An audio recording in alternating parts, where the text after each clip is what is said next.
superbe. Il fume, il arrive. Parle. Tu vas bien? Ah oui, d'accord. Non, toi, Je vais passer la parole à Patrick qui se concentrait depuis ce matin et donc qui va me dire quelques mots. Merci. Et c'est un vrai merci, parce que c'est impressionnant. Je suis arrivé en 2008, je suis toujours là, et c'est une remarquable fidélité. C'est un mot important. Voilà, je remercie Gérard, l'équipe, et vous qui êtes dans la salle, parce que je reconnais, ça c'est génial. Année après année, les visages sont là. Et ces visages m'ont manqué. Ces 3 ans sans se voir. Et donc voilà, c'est assez émouvant pour moi. Je suis heureux. Voilà. Quand je dis que vous m'avez manqué, c'est vous, et c'est ce qu'on fait ici qui m'a manqué. C'est le cinéma, mais tel que moi je l'entends, c'est-à-dire être ensemble dans une salle de cinéma plutôt que devant nos écrans. Être ensemble devant des sons et des images plus grandes que nous. Voilà. Et avoir après le privilège c'est un luxe en fait. Prendre son temps, ne pas être dans un temps assuré, compressé, et pouvoir après nommer ce qui nous arrive devant l'écran. Voilà, le cinéma c'est d'abord ça. C'est ce qui nous arrive devant l'écran, et ce qui nous arrive ensemble. Et puis de prendre le temps de nommer ce qui nous arrive. C'est ça l'expérience du spectateur, et c'est ce que ce festival propose année après année. Un week-end où on est ensemble, regarder, nommer, parler, vivre ensemble et vivre en cinéma. Donc il n'y a pas de thématique cette année-ci. Et c'est simplement rassembler des films qui m'ont fait du bien pendant ces 3 années misérables. Être calfeutré, cloisonné chez soi, prisonnier chez soi, des films m'ont fait du bien. Alors je me suis dit, tiens, ce sont des retrouvailles, je vais amener quelques-uns de ces films qui m'ont fait du bien. Des films qui peuvent parfois avoir une tonalité un peu grave, notamment le premier que nous allons voir maintenant, mais qui m'ont quand même rendu heureux. Il y a quelque chose de l'ordre d'une vitalité dans ces films, d'une véritable force. Et je me suis rendu compte ce matin qu'en fait ces films se parlaient. Ils sont tous extrêmement différents, extrêmement singuliers, mais ils ont des choses à se dire. Et je me suis souvenu ce matin en me levant d'une phrase que m'avait dit justement Jean Rouge, le cinéaste. Et la première fois que je l'ai rencontré, c'était en 1990, 90. Je venais d'être nommé professeur, j'avais 30 ans, professeur d'histoire du cinéma à l'Assas. Et le monsieur qui nous met en contact me présente, voilà, Jean, c'est le nouveau professeur d'histoire de l'Assas à Bruxelles. Jean Rouge, j'aimais beaucoup l'Assas, mon école. Et il m'a regardé d'un air apitoyé. On dit, oh là là, si jeune, il est déjà professeur d'histoire du cinéma. Mon pauvre monsieur, je n'aime pas les professeurs d'histoire du cinéma. Ils parlent toujours à la place des films. Je vous donne un conseil. Laissez parler les films entre eux. Ils ont des choses à se dire. C'est ça qu'on va faire. Je pense qu'on va aussi, bien sûr, la plupart, sauf le premier, des films sont accompagnés de leur auteur. Ils vont évidemment parler, mais il va y avoir de la circulation entre chaque film. Et d'une certaine façon, pour moi, programmer des films, c'est comme comment dire, dresser un plan de table lorsqu'on invite des gens à la maison pour souper. Je mets qui à côté de qui pour que ça se passe bien. Et pour effectivement, qu'ils aient des choses à se dire. Voilà. Et je me rends compte que, je n'ai pas fait exprès, mais par exemple, aujourd'hui, les films ont un point commun. Il y a chaque fois question d'une disparition. On va évoquer quelqu'un qui n'est plus là. Et en même temps qui est toujours là. Par le travail du cinéma, par le travail des gens que vous allez voir aux écrans, comment rendre en notre présence commune quelqu'un qui n'est plus là. Comment faire perdurer une mémoire, un travail. Voilà. Je pense que c'est le sujet. Après la disparition, comment rendre présent. Rendre présent, ça veut dire représenter. C'est quoi une représentation, sinon rendre en notre présence commune. Voilà. Ce sera donc mon introduction. Le premier film, malheureusement, le jeune cinéaste devait être là, mais il travaille en Suisse comme monteur, et les Suisses, ça rigole pas, c'est pas comme ici. Un délai, c'est un délai, mais c'est pas Gérard. On commence à l'heure en Suisse. Et on doit terminer à l'heure. Donc il a un montage à terminer pour mercredi prochain, il est en retard, donc il a annulé. sa présence parmi nous. Alors, il s'appelle Pierre Stesser. Le film s'appelle L'huile et le fer. Film très grave. Pierre Stesser est un monteur au départ, il a fait l'Alsace. Et il est devenu cinéaste, il était déjà. Et ce premier film, il a fait à l'Alsace à côté de son travail de monteur. C'était déjà un film sur son papa. Et par ailleurs, Pierre était donc lui aussi poète et écrivain. Il veut aussi nous présenter son dernier bouquin. Et voilà, nous allons voir un film qui est réalisé à partir du décès de son papa. Son père était ouvrier, son père est mort d'un accident de travail. Et comme Pierre est écrivain, à l'enterrement, on lui a demandé de parler, et il est resté muet. Il est resté sans voix. Donc, ce travail de deuil, il va le faire avec nous, il va le partager avec nous, et c'est un film d'une chaleur incroyable, et d'une intelligence folle. Je n'en dis pas plus, on dira un petit mot ensemble, et puis après je vous présenterai nos deux invités du matin, donc Marie-Françoise Pissard, Sophie Bruno, et puis notre invité de l'après-midi, Boris Lehmann. Autre point commun, je n'ai pas fait exprès, il se trouve que cette journée est très belge, puisque Marie-Françoise, Boris, Sophie sont belges, Pierre Stesser est un peu aussi, même s'il est lorrain, il a fait sa formation chez nous à Bruxelles. Et c'est peut-être aussi l'occasion, et c'est mon dernier mot, de vous rappeler quand même que, et ça on ne l'avait jamais fait, que la Belgique est peut-être le grand pays du cinéma documentaire. Et ça tient à une raison historique extrêmement précise, c'est que jusqu'aux années 60, fin des années 60, il n'y avait pas de financement, comme en France par exemple, pour le cinéma.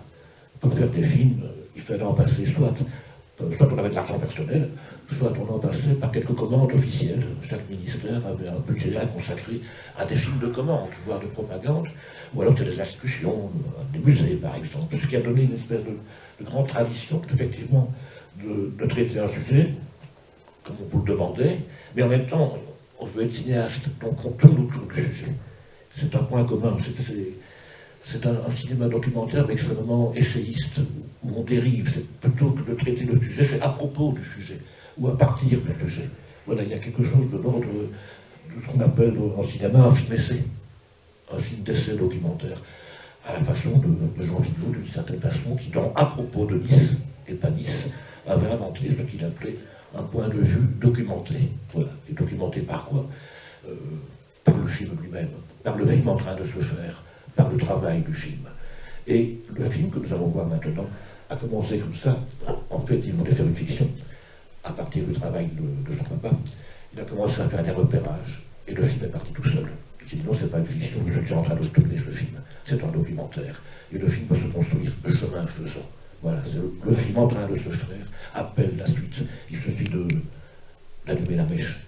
Et puis après, on souffle sur les braises. Ou plutôt le cinéma souffle sur les braises. Il en arrive, il y a ce que vous allez voir. Donc lui, le feu et le fer pendant donc 30 minutes. Et puis nous accueillons nos deux invités du matin.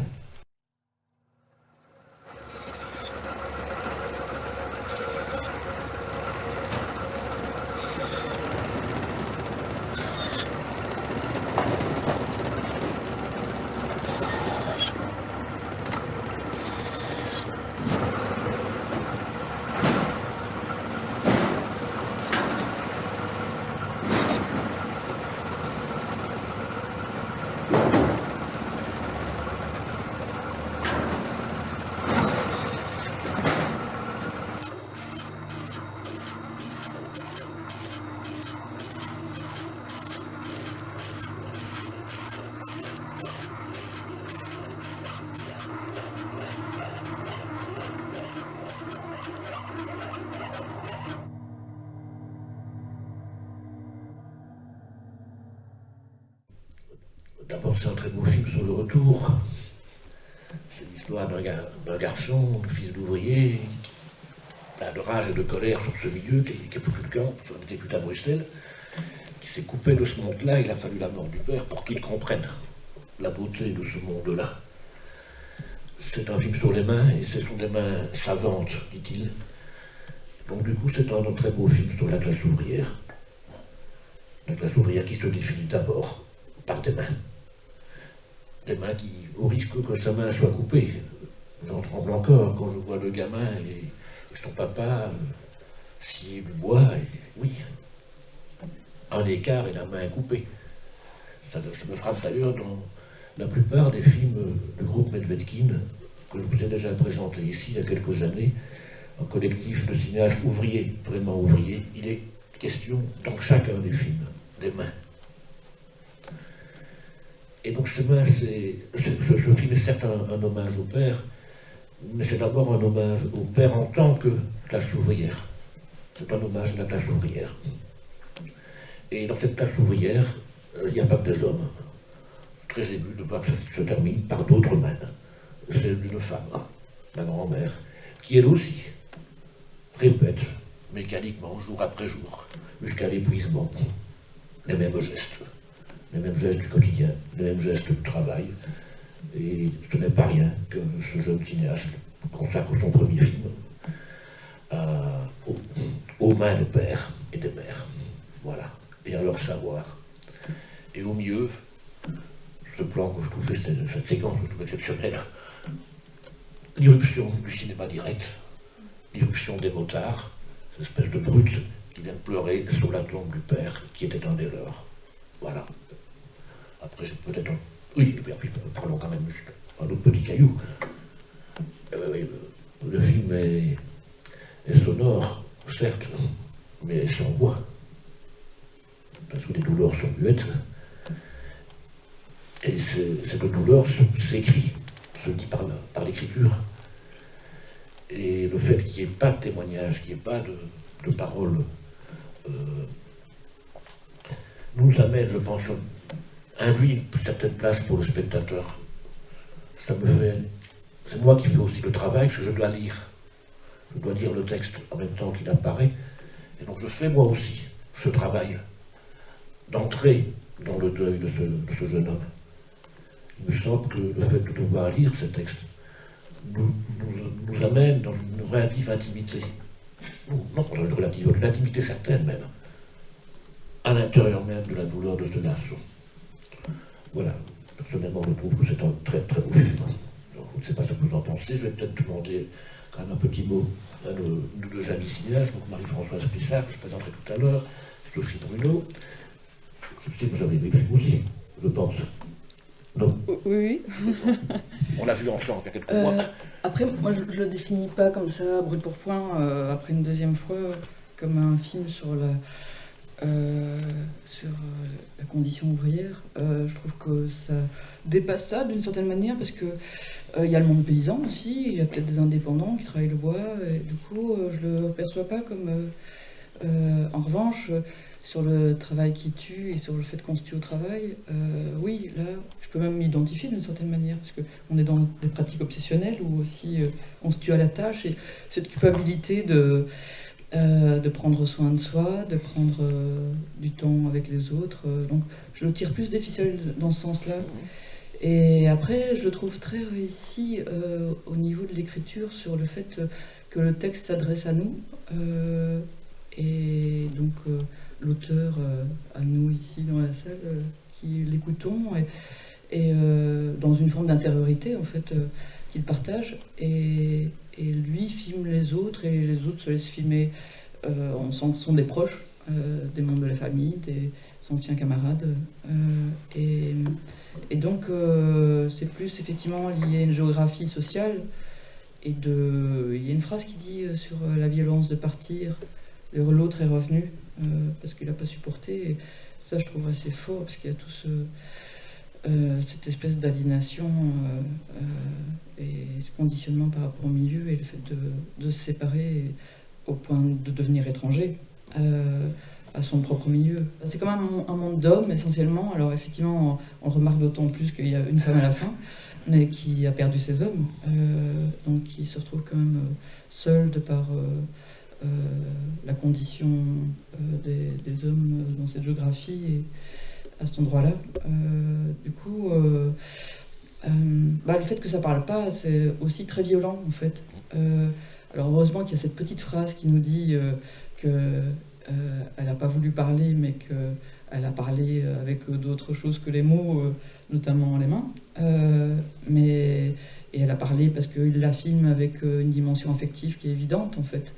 Du coup, Moi, autant j'aime les plans qui accompagnent les textes dans un rapport de perception, comme ça, de sensation, de ce qu'il essaye d'exprimer sur toutes ces dimensions. Autant la séquence de la moto, j'ai du mal.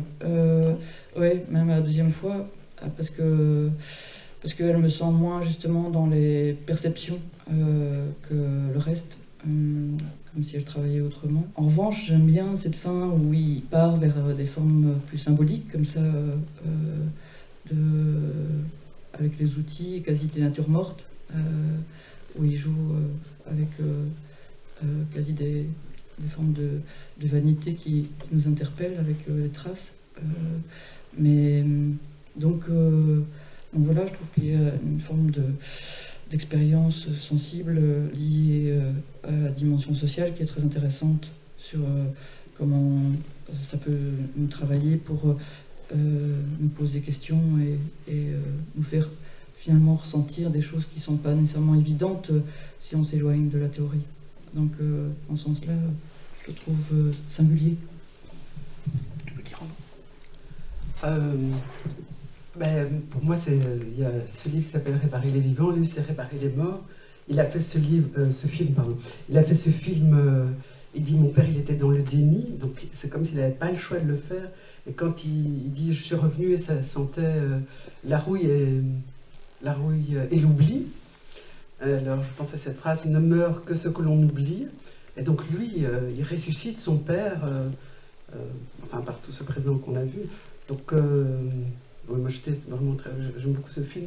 Mais la séquence de la moto, il me semble qu'il avait dit que c'était le début de c'est ça qui était le début de son film. Il n'avait pas eu d'abord cette séquence et puis il a fait le reste. Je ne saurais pas te dire. Parce qu'on l'avait rencontré là, dans les Cévennes, et je pense que ça a commencé comme ça, d'ailleurs ce serait logique, parce qu'il n'aurait pas pu filmer. Il a filmé après la mort de son père, donc il a d'abord filmé cette séquence, et je pense que c'était le moteur pour faire le reste. Donc moi je trouve que c'est une rupture aussi dans le film, tout à coup tu as tout le temps cette plan de très près, et puis cette troupe de gens aussi. Donc non, pour moi je trouve ça complète très bien, qu'on a tout à fait besoin de cette séquence. Ces deux cinéastes sont d'une extrême précision, parlent très bien, ce sont aussi deux très grandes pédagogues. Sophie est par ailleurs professeure à l'INSAF, elle enseigne le cinéma documentaire. Marie, depuis quand même quelques années, Marie-Françoise est d'abord photographe et vidéaste, et cinéaste aussi. Elles sont ensemble parce que le film que nous allons voir est co-signé. Marie-Françoise fait l'image. Et je n'ai pas mis les deux films ensemble par hasard. Je pense qu'il y a des points communs.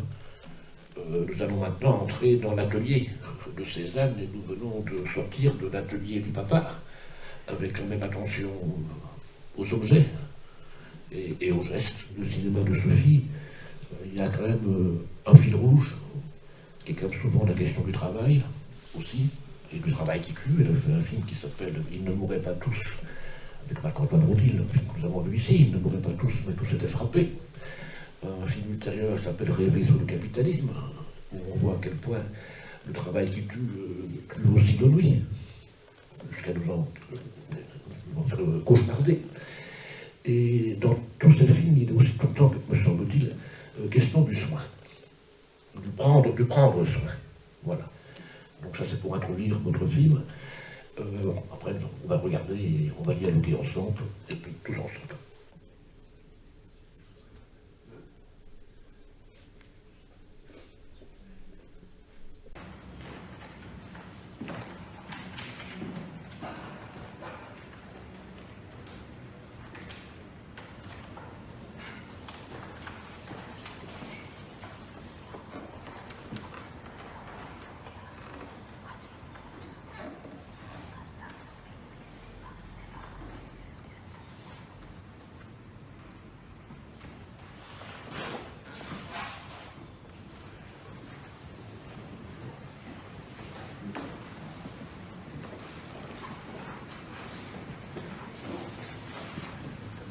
Cézanne dira que ces objets qui sont immobiles, qu'ils parlent entre eux et qu'ils nous regardent. C'est vrai, lui, on a l'impression qu'il a des yeux. Parce que toi, tu les regardes, mais nous aussi, ils sont en face de nous et ils nous regardent. Hein, tu vois. Alors, certains de ces objets, tu les retrouveras dans le diaporama qui se trouve là. Hein, pas tous. Là, et regarde, il y avait la petite table, tu verras, avec les petites accolades. Là. Non, mais c'est vrai, à part la cruche qui est verte, là, on s'aperçoit que toutes les couleurs sont ou blanches, ou alors comme cet étain là-bas qui est assez Non mais terne. regardez un peu, là, toute les tasses, elles se disputent pour être la première, être vue et tout. La canne, elle se Non mais il repose un peu. y a un refus de la couleur quand même. On connaissait là. Et non, parce que le gris met un exergue, au contraire. Oui, mais un exergue. Vous mettriez un rouge pétant, il ressortirait. Il n'a pas de rouge pétant. Si, les pommes, regardez, ça c'est partout, là. Ça éclabousse.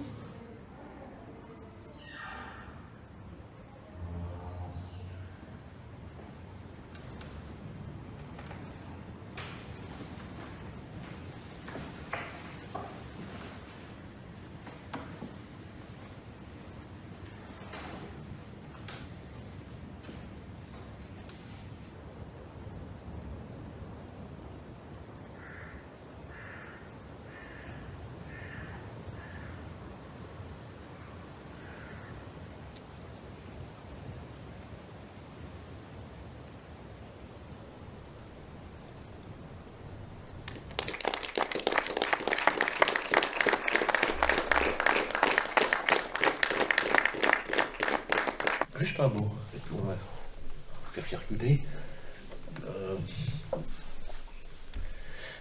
Un vieux philosophe que j'ai rencontré, maintenant il est mort, mais qui s'appelle Henri Maldinet, vous connaissez peut-être les noms, c'est un des grands spécialistes de Cézanne, et dans une salle de cinéma, à la Lambrun, à Marseille, une jeune femme lui demande, mais finalement, c'est quoi la beauté? Et il répond quelque chose qui n'est pas loin d'ailleurs de ce qu'une des trois femmes nous dit. Il dit que la beauté, c'est l'étonnement. Mais c'est l'étonnement dans la coprésence. Voilà, et c'est le mot qui me vient à l'esprit ici. Je me sens mais complètement en présence de ces femmes, en coprésence avec la montagne, en coprésence avec le moindre objet, et en coprésence avec vous. Et le film m'accueille. Je me sens complètement là. Voilà. Et évidemment, en coprésence d'un absent, mais qui ne l'est pas. Je me sens en présence de Cézanne comme jamais. Voilà, je démarre avec ça, parce que c'est bien de partir d'un sentiment, pas faire de la théorie. L'épaisseur des choses, c'est un rapport au temps, en fait. Du coup, c'est aussi le temps de la rencontre, le temps sur place, le temps qu'on met à faire les choses, et puis l'attente. Donc tous ces rapports au temps, en fait, qui font que on va aller 10 jours à arpenter la montagne pour avoir 4 plans. On n'en a fait pas beaucoup plus.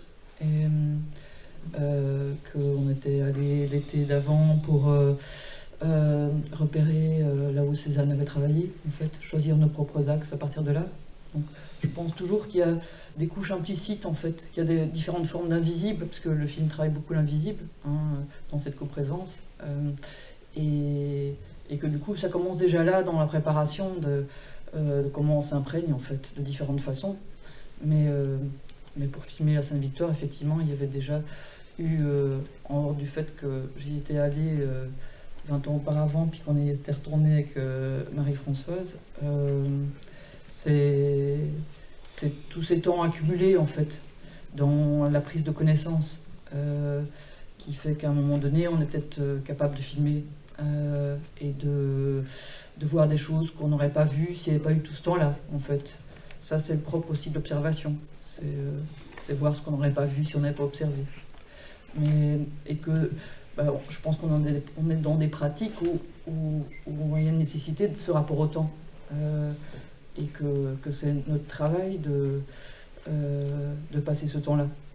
Du coup, et de ramener ça, d'une certaine manière, cette épaisseur avec toutes ces couches qui sont aussi des histoires non dites, en fait. Et je pense que les plans sont forts de ça. Et que du coup, voilà, ça crée une forme de densité dans une légèreté, comme la poussière qui est dehors. Vous voyez ? Et du coup, voilà, c'est... Pour répondre déjà à la question. Marie-France. Oui, moi je pense à toutes les circonstances qui ont fait que ce film il est comme ça, que voilà, d'abord son existence, elle est née à partir d'un pari perdu. Donc la personne qui avait perdu, donc de nous deux, devait montrer à l'autre quelque chose qu'elle n'avait jamais vu. Et on était dans la région et ce film a emmené voir donc l'atelier de Cézanne. Et donc et là, je me souviens qu'on avait été très frappés par les pommes, les traces des pommes encore sur l'appui de fenêtre. Et Robert, hein, vous voyez la personne qui est bouclée, nous dit « Ah, mais les fourmis, elles sont toujours là. » Et on a été vraiment frappés par ces personnalités. Et puis après, maintenant, et donc c'est un peu ça qui a dit « On va faire un film là. » Tu avais déjà fait un travail 20 ans auparavant. Et puis aussi, je me dis, par rapport à ce qui se passe aujourd'hui, le film, il a été terminé juste au début du Covid. Et donc, vous voyez que au début du film, il y a encore des appareils auditifs, des audioguides. Et puis, on ne les voit plus après. Mais en fait, voilà, ils sont partis parce qu'on est juste avant le Covid. On a terminé le 9 mars 2020. Et donc c'est pour ça qu'elle nettoie à chaque fois les feuilles en plastique, etc., ce qu'elle ne faisait pas au tout début. Et puis alors toutes les circonstances aussi, tout à coup il y a un problème de son, et du coup ça nous donne un temps fou pour faire des choses où il n'y a pas de son, comme toutes les natures mortes que vous voyez. Et je me dis, si on n'avait pas eu ce problème de son, on n'aurait pas eu tous ces plans-là. Et voilà, les circonstances. Et aussi, on est dans un lieu très, enfin, tout petit, hein, c'est 7 mètres sur 7, 49 mètres carrés, 5 mètres de haut. Et il y a toujours un suspense. On ne fait aucune mise en scène, on ne demande rien aux gens. Peut-être qu'ils sont avertis au départ qu'il y a une caméra, et donc il ne faut pas regarder la caméra, mais on avait quand même des regards caméra. Et chaque fois, mais qu'est-ce qui va se passer? Qui va arriver? Donc c'était toujours un suspense, quoi. Je reconnais un film de Sophie, et à la fois, je reconnais des choses qui t'appartiennent, que je connais plutôt par la photo, mais c'est-à-dire ne pas se contenter du visible, et d'aller voir au-delà. Et surtout de nous apprendre à aller voir au-delà. Parce que nous aussi, on travaille dans ce film. Mais avec joie, j'apprends à voir. Je suis frappé du nombre de plans où des gens regardent, parlent du regard, parlent de ce qu'ils voient. Et ces 4 plans sur la montagne, c'est la même chose, j'apprends à voir, je ne m'ennuie pas. Et pour durer 10 minutes de plus, je travaille. Ce n'est pas uniquement de la contemplation. Ces plans me permettent aussi que toute l'expérience que j'ai vécue à l'intérieur, dans l'atelier, vienne s'installer là. Ça fait des pauses, ça me travaille. Et j'apprends à voir. C'est un film qui est aussi une grande leçon de regard. Le regard et l'écoute. Et l'écoute, il veut dire ça, le travail du son. Et, dans la construction des plans, on a beaucoup travaillé visible, invisible, visible et caché. Et c'est dans cette accumulation que tout d'un coup, ça nous apparaît, ça nous travaille, on le travaille. Et c'est aussi bien une entrée, une sortie de champ. C'est Van der Keuken qui dit c'est déjà de la fiction, une entrée, une sortie de champ. J'aime bien ça, ça travaille effectivement leur champ. Les gens amènent aussi ce qu'ils sont quand ils rentrent dans un plan. C'est un peu comme une révolution. Quelqu'un qui arrive et qui remplit de son corps un espace. Donc on travaille avec ça en cinéma. Mais aussi c'est un rapport entre avant-plan et arrière-plan. On le voit par exemple avec celui toujours qui me fait penser à Bergogneau, l'artiste conceptuel, avec ce jeune homme, ce jeune homme sur le banc qui est un peu assis à la Rodin, le penseur. Mais donc on travaille beaucoup avec notre imaginaire dans le cinéma du réel. On croit toujours qu'il y a cette espèce de binarité qui en fait n'existe pas du tout, si ce n'est dans les mauvaises histoires du cinéma, entre fiction et documentaire. Mais c'est évidemment affaire d'écriture dans tous les cas. C'est juste que là, effectivement, on fait avec l'imprévu, comme dit Marie-Françoise, avec ce qui arrive, dans un espace qu'on a choisi et qui est effectivement très significatif, en fait. On peut produire du sens à partir de là, c'est-à-dire révéler des choses. Et Du coup, c'est clair que le rapport visible-caché, c'est tous ces jeux-là qui se jouent à l'intérieur d'un plan et dans son environnement, en fait. C'est aussi un rapport image-son, parce que le son raconte des choses qu'on ne voit pas. Il raconte énormément le hors-champ. Et c'est aussi bien l'api qu'on essaye de voir à travers la fenêtre. Et ces femmes qui regardent toutes les deux, Roberte et Marie-Chantal, elles nous invitent aussi à regarder et on les regarde regardant. Et donc il y a tout un jeu de mise en abîme comme ça qui ouvre en face un espace suggestif qui nous entraîne dans notre propre imaginaire. En fait, le cinéma est un art suggestif par excellence. Du coup, c'est comment on le travaille. Hein, c'est pas un postulat, c'est quelque chose qu'il s'agit de travailler. Donc on travaille par différents paramètres. Effectivement, il y a le son, il y a comment on cadre, il y a ce qui arrive à l'intérieur d'un plan qui dure pour qu'il puisse durer. Hein, c'est pas non plus un principe. Et puis ce rapport image-son, il est effectivement très travaillé dans le film. Et ça, c'est pour moi toute la magnificence du huis clos. C'est qu'il permet de travailler avec beaucoup de maîtrise, en fait, dans la non-maîtrise du réel. Du coup, cette articulation-là, qui est une dialectique qui travaille l'écriture, elle est d'une force très grande à l'intérieur d'un espace tel que celui-là. Et du coup, on peut choisir les lumières. On est venu par ailleurs en plus en hiver, où la lumière est assez blanche, elle pénètre très bien dans l'atelier, les arbres sont nus pour la plupart. On connaît vite nos axes aussi d'ailleurs avec Marie-Françoise. On avait les premiers jours commencé à dessiner un plan avec nos différents axes, parce que très vite on comprend nos positions de caméra en fait. Le lieu est exigu et voilà, on voit là où on est les meilleurs en termes de cadrage, en termes de rentrée et de sortie de plan, en termes de jeu de rapport à l'intérieur d'un plan, parce que très vite il ne s'agit pas de plagier Cézanne, mais il s'agit quand même de tirer les leçons de l'endroit. Et donc on apprend un petit peu à décadrer, par exemple. On est dans des compositions plus peut-être classiques au départ. Du coup, c'est comment on s'allie un petit peu le cadre qu'on aurait fait au départ. Puis ce travail sur la lumière, évidemment, on en reparlera peut-être après. Je dis c'est...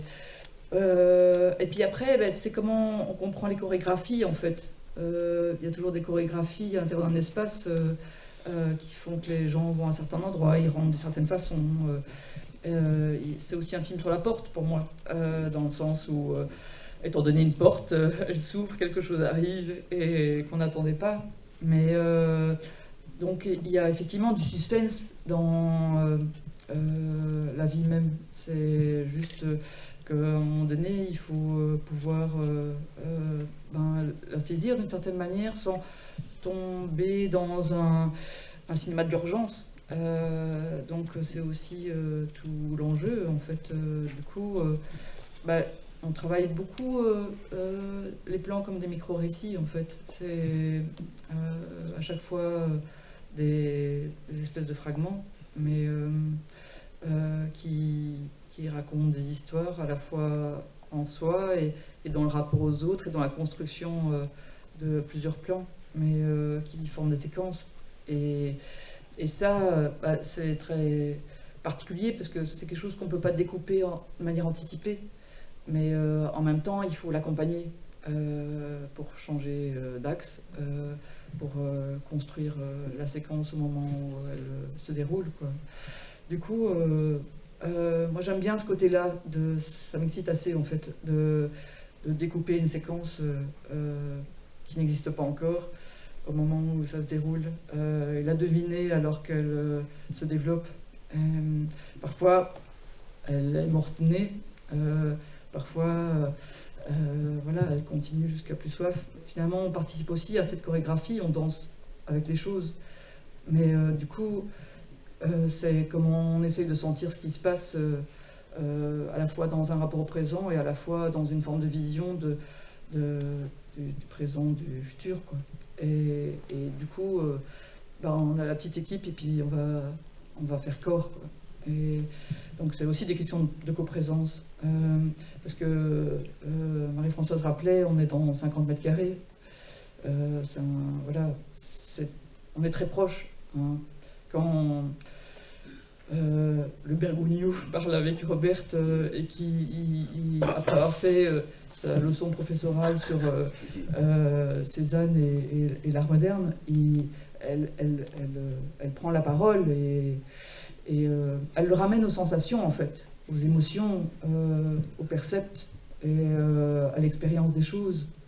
Et puis, et nous, à ce moment-là, on est juste derrière la corde, on est à même pas 1,2 m, en fait. Vous voyez, je me disais, ce serait bien qu'on devienne comme les natures mortes. Je préfère still life, hein. Encore vivant. Mais je trouve que c'est plus juste, aussi par rapport à ce qu'on a essayé d'approcher. Mais du coup, ils nous ont oubliés, quoi. On est devenus des petites souris, et on fait partie des meubles. Donc j'aimais ça, à la fois être là et à la fois voilà, être absente d'une certaine manière, parce que les autres sont en situation, ils sont pris par leur histoire, ils sont en train de vivre quelque chose, une rencontre. Ce qui nous a tellement manqué d'ailleurs dans ce qui a suivi, parce que là, on avait été de manière tellement intense dans le lieu des rencontres imprévues, où les choses effectivement naissent, sont intenses et puis s'envolent, ils ne se reverront plus. Du coup, là, il y a une bataille rangée sur quasi un rapport d'usage au monde, au sens de la représentation et de son enjeu, mais dans ce dialogue-là. Et du coup, voilà, c'était comment on est devenu petite souris, et dans cet endroit où des choses s'étaient passées, de l'ordre d'une scène primitive. On était allé à Chauvet aussi un peu auparavant, et pour moi c'était comme Chauvet, vous voyez. C'était quelque chose s'était passé là, qu'il s'agissait de raconter en fait, et peut-être avec autre chose que des mots d'ailleurs. Et en même temps, si ce lieu n'était pas encore un musée, si ce lieu était resté un espace de travail, c'était grâce aux 3 grâces, comme on les appelle, Marie-Chantal, Robert et Marie-Christine, qui en prenaient soin. Du coup, voilà, c'est aussi elle qui rendait ce lieu vivant, en fait, qui accueillait, comme le plan accueille effectivement les visiteurs et ce qui s'y joue, et qui était dans le prendre soin, donc elles peuvent aussi bien parler 1 heure d'un pot de gingembre, que ce qui peut me fasciner, et que de susciter une forme de sacralisation du lieu, c'est-à-dire un mode respectueux où les gens tout d'un coup arrivent en disant il y a que ça.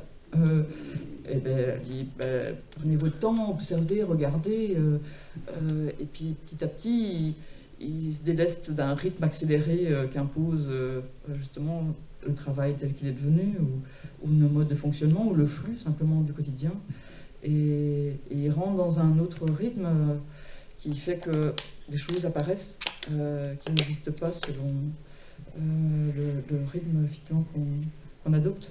Mais du coup, elle génère beaucoup de choses en fait.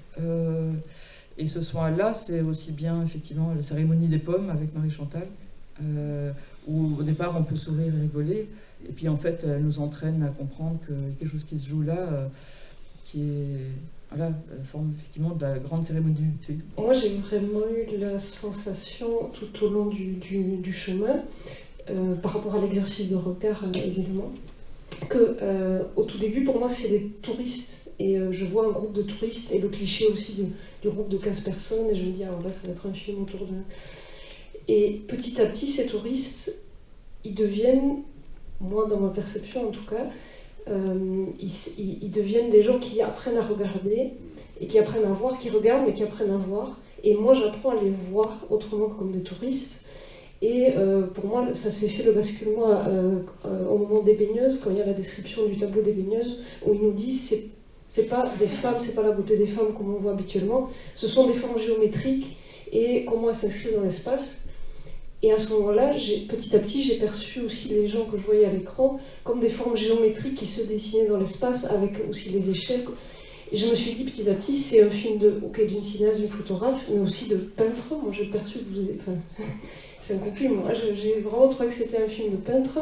Non seulement parce que aussi vous cadrez des pommes, les têtes de mort et tout ça, mais aussi parce que petit à petit, vous nous apprenez à regarder autrement des spectateurs, nous-mêmes, quelque part, des gens qui viennent regarder. On a des clichés, des images du touriste comme une masse un peu informe et dont le regard est un peu... voilà. Et là, petit à petit, on apprend à voir avec eux. Et donc, je trouve qu'il y a eu... Enfin, moi, je me suis dit, à un moment donné, pendant le film, il y a une forme de césanification un petit peu de tout. Des touristes qui deviennent des baigneuses, quelque part, enfin, qui deviennent des personnages possibles d'un tableau de peintre, cinéaste, photographe. Il y a aussi les guides, qui petit à petit deviennent plus des guides de musée, poussiéreuses, c'est le cas de le dire, mais qui deviennent vraiment des personnes qui apprennent aux autres à voir, des vrais guides de regard, un petit peu, et qui sont face à ces fenêtres et qui se césanifient elles-mêmes aussi, parce que, enfin, dans mon imaginaire, parce qu'elles guettent, elles sont à l'affût, à la fenêtre, est-ce qu'on la voit aujourd'hui? Alors ça peut être, je sais pas, un oiseau, ça peut être la Sainte-Victoire. Elles se mettent dans la peau aussi de celui qui a regardé par cette fenêtre des milliers de fois et qui guettait ce qu'allait, les arbres, la Sainte-Victoire ou autre. Et quand elles installent les pommes, moi j'ai trouvé ça très fort, ça ne m'a pas fait rire. J'avais l'impression qu'elle rejouait, j'avais l'impression que c'était Cézanne presque qui venait le matin installer ses pommes. Et avec cette tension entre vie et mort qui est très présente dans la dernière partie aussi. En fait, le premier plan avec la poussière, pour moi c'est un peu... Je suis née poussière, je dois reviendrai poussière, enfin, j'ai pensé à ça. Et avec toute la dernière partie sur la vie et la mort, la Sainte-Victoire que je voyais au début comme... et pourtant j'y suis allée, mais là c'est très beau, c'est un beau paysage et tout, mais je savais, c'était comme un point d'interrogation, quelque chose de mystérieux, c'est une montagne, c'est très beau. Mais au fil du récit, cette Sainte-Victoire, est-ce qu'elle est vivante ou morte? Est-ce qu'elle est vivante encore pour les gens qui sont là? Enfin, on peut se poser plein de questions sur cette montagne qui est éternelle, en fait, qui était là et qui est le seul élément encore vivant de l'époque de Cézanne. C'est le début du film qui m'a tout de suite interrogé. C'est l'effacement avec le grand mât, là. La poussière qui s'en va et qui nous dit peut-être que vous allez voir ce que vous n'allez pas regarder, on va vous nettoyer les yeux. C'est comme ça que je l'ai ressenti. Et en même temps, je me suis dit, le marchand, c'est mon nom. Tu cherches toujours un thème dans Doc Doc Doc, mais regarde ton œil qui est lavé en permanence avec des images qui sont lessivées. Alors que dans la pratique quotidienne actuelle, visuelle, nos yeux sont envahis, embarrassés, engourdis, et ils croient regarder. Et là, on a une vision qui n'est pas exactement un regard. Voilà ce que je ressens, moi, en regardant votre film, et qui me renvoie au film précédent. Je pense à Face à Face, je pense à l'état des yeux. Je pense aux chairs des yeux, parce qu'il y a eu un moment dans le film précédent où on voit le visage d'une vache, on voit des doigts, on voit des chairs, c'est-à-dire que le regard il est carné. Voilà ce que j'ai ressenti en regardant votre film. Je ne sais pas comment elle s'appelle, la plus boulotte, disons. Marie-Chantal. Marie-Chantal. Ah ben c'est magnifique quand ce plan qui dure, qui est fixe, et elle installe tout, pomme après pomme, avec une minutie, comme une artiste. C'est vraiment une artiste. Je me suis dit que, oui, un peu, moi c'est le son du film. C'est souliers. C'est souliers à talons, même quand elle n'est plus là, je l'entends encore marcher. De toute façon, je la vois et je sais ce qu'elle fait. Elle continue tous les matins, tout arranger pour que je sois bien, pour m'accueillir. Et d'une certaine façon, chaque jour mettre de nouvelles pommes, c'est chaque jour ressusciter Cézanne. Voilà ce que je me suis dit dans ce plan que je trouve fabuleux. Ce qui est formidable chez Cézanne, qui en a fait quand même 400 kilos, hein, comme dit Robert, ça fait quelques tableaux, c'est que la pomme devient une vanité, quoi. Donc, par rapport à ce que disait Marianne tout à l'heure, sur la dimension de la vie et de la mort, c'est clair qu'une des dimensions du film sont les vanités. Et on commence avec la poussière, effectivement, et puis elle revient d'ailleurs, la poussière, à certains endroits, hein, ça flotte dans l'air. Cette thématique, elle s'articule de différentes façons pour exister, en fait. Et c'est aussi bien de manière directe, on pourrait dire avec les crânes, hein, on filme à différents endroits. Il y a la dessinatrice qui sera là aussi, qui les dessine. Il y a Marie-Christine qui explique aux enfants. hein, la bougie, les crânes. Et puis il y a des vanités peut-être plus contemporaines. Pour moi, quand les mirages passent devant Sainte-Victoire, ce sont des vanités. Hein. Ça arrive au son d'abord, et puis il y a cette montagne un peu permanente, éternelle, effectivement pour moi vivante, et elle a traversé tellement de temporalité et de couches géologiques. Elle est sortie de la mer, elle est magnifique parce qu'elle est en grande partie calcaire, donc elle prend la lumière incroyablement, ce qui a dû effectivement fasciner Cézanne, parce que c'est chaque fois des couleurs, hein, c'est des rapports de lumière avec la surface, mais du coup c'est le mirage qui passe, c'est ce qu'il y a de plus mobile avec ce qu'il y a de plus immobile. Donc il y a une forme de dialectique là où le son est aussi complètement bouleversé par ces engins qui passent, et puis ça revient, et les choses retournent dans un ordre comme ça qui nous semble plus naturel. Mais donc pour moi c'est des vanités contemporaines. Du coup c'est le dernier plan aussi, par rapport à l'évolution de motifs de la montagne. Quand on l'a filmé, c'était Cézanne, quoi. C'était l'incarnation de Cézanne. Oui, on pourrait les revoir à un autre endroit, mais c'est voilà, c'est son profil. Il y a le front, le nez, le menton, et je crois que quand on travaille aussi, je disais tout à l'heure, on mobilise notre propre imaginaire. Alors à différents endroits, c'est plus direct. En tout cas, là, quand on l'a filmé avec Marie-Françoise, on a eu la même vision toutes les deux. Il y avait un rapport spectral à la montagne. Et Cézanne était là, quoi. Du coup, pour dire que ça travaille l'imaginaire. Un grand merci à vous trois, parce qu'il y a quelqu'un qui n'est pas là. Devant la caméra, il y avait 2-3 hôtesses formidables, et derrière la caméra, il y avait 3 personnes pour nous accueillir, nous spectateurs. C'est eux, là, mais aussi, j'ai oublié son nom, mais Hélène, qu'on a aussi connue en Alain, c'est une remarquable pour le son, du formidable son. Et je pense que ça aide à être bien dans le film. C'est un film murmuré. C'est sauté comme... J'aimerais bien d'ailleurs rajouter un mot quand même, on a 5 minutes pour le son. C'est comment les détails sont magnifiés en fait, et comment on peut travailler les détails à l'intérieur du plan, et dans le rapport image-son. Du coup, le son, il y a eu pas mal de nettoyage pour essayer de retravailler après des détails qu'on pouvait amener au montage. Mais par exemple, on parlait des talons de Marie-Chantal, mais cette séquence-là qu'on a mise en place quand même, elle met effectivement les pommes régulièrement, et donc on est planté avec la caméra, elle rentre, elle ouvre les volets, et ça fait référence à Robert qui dit quand même quand on rentre dans ce lieu, on a peut-être ressenti les mêmes sensations que lui, c'était d'autres sons, c'était des charrettes, c'était des voitures, et donc là, elle va ouvrir, effectivement. Je pense que par rapport, on n'en a pas assez parlé, mais au fait de faire remonter le passé à la surface du présent et de faire revivre ce qui n'est plus et qui pourtant est encore, voilà, c'est la même espagnolette de la fenêtre, ce sont les mêmes sons, c'est le même son de la porte, c'est le même son de poignée, c'est le même son du plancher. Elle ouvre la fenêtre et l'extérieur rentre dedans par le son. Et puis elle passe de l'autre côté, elle nous laisse avec la petite table en bois qui est pour moi la petite table des joueurs de cartes. Et on l'entend hors champ continuer à ouvrir la deuxième fenêtre, et elle ne la referme pas. Réellement, elle la referme, mais dans le montage, elle ne la referme pas. Et elle laisse ouvert, c'est-à-dire qu'on n'a pas fait refermer la fenêtre, on a effacé la fermeture, et on a laissé le jardin continuer alors qu'elle met les pommes. Parce on a pu le faire parce qu'on ne voyait pas la fenêtre qui était refermée. Et on a laissé l'ambiance extérieure sur cette séquence, et quand elle ressort, elle est tout de suite venue à la caméra en disant c'était bien, et puis on a laissé tourner, et puis à un moment donné on coupe, et au montage son, on l'a fait ressortir, donc les talons continuent, elle a fermé la porte, elle est descendue l'escalier, ce qui en réel n'existait pas. Mais pour vous dire l'importance du son, et déjà avec les Chinois du début, les touristes, comme l'appelait Marianne, c'était à un moment donné, elle vient voir si tout va bien, parce que c'est son travail, elle est bienveillante et elle accompagne, du coup, et on a mis des petits sons de talons, parce que Marie-Chantal a toujours des talons, pour le grand bonheur des cinéastes.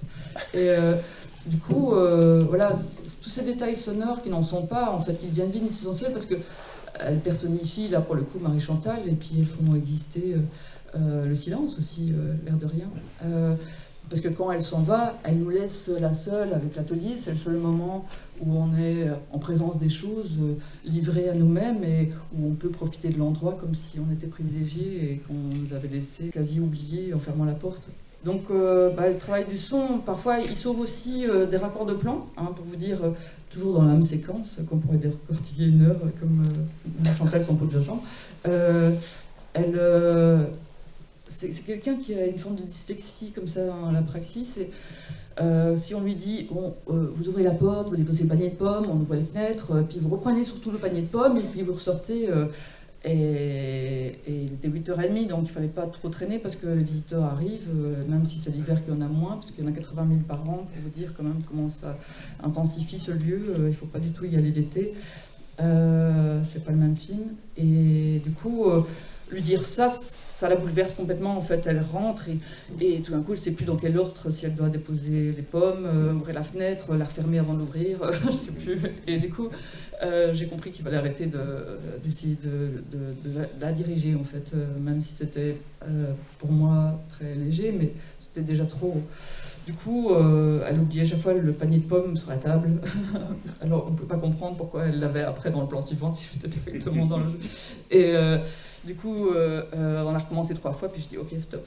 Il faut dire, la première fois aussi, on était toutes les trois même, dans le reflet de la fenêtre quand elle a ouvert les volets en bois intérieur.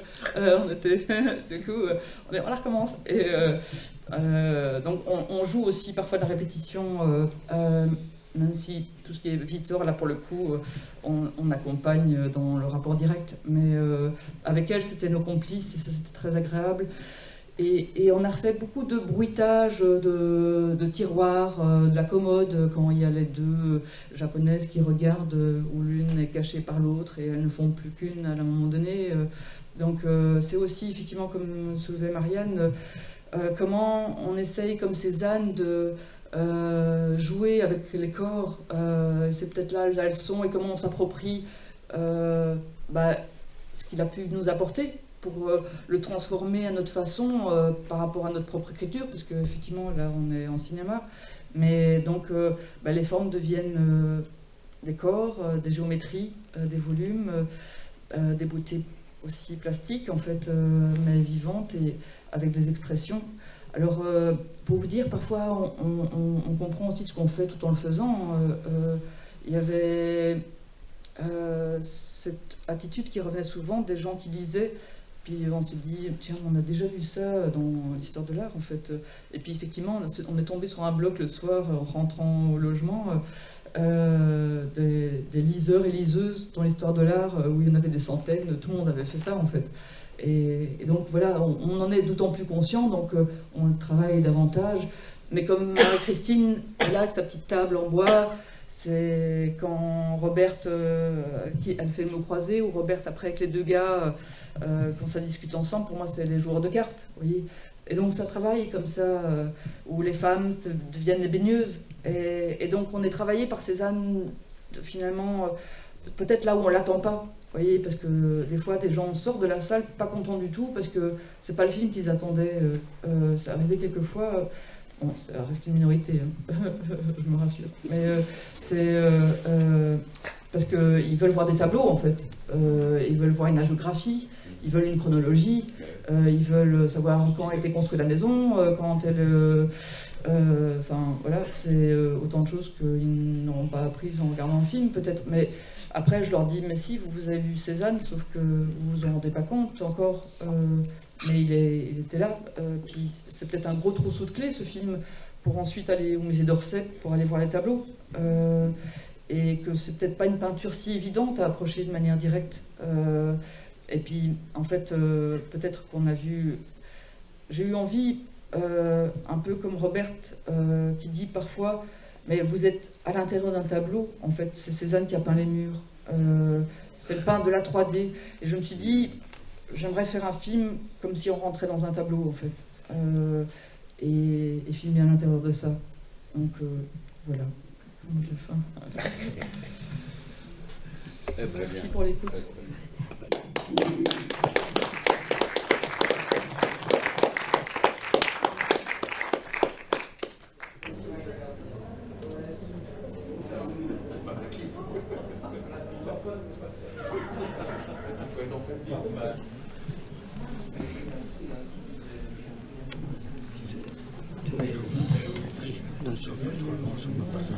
Ça n'a pas d'intérêt. Ça a d'intérêt, je peux t'expliquer pourquoi je t'aime. Comment je ne pas expliquer pourquoi je tenais à ta présence depuis des années. Quelques raisons d'aimer Boris Lehmann. Et puis maintenant, il est temps d'accueillir Boris, même s'il est là depuis jeudi soir, parmi nous. Boris, c'est quelqu'un, il y a très longtemps que Patrick nous en parle.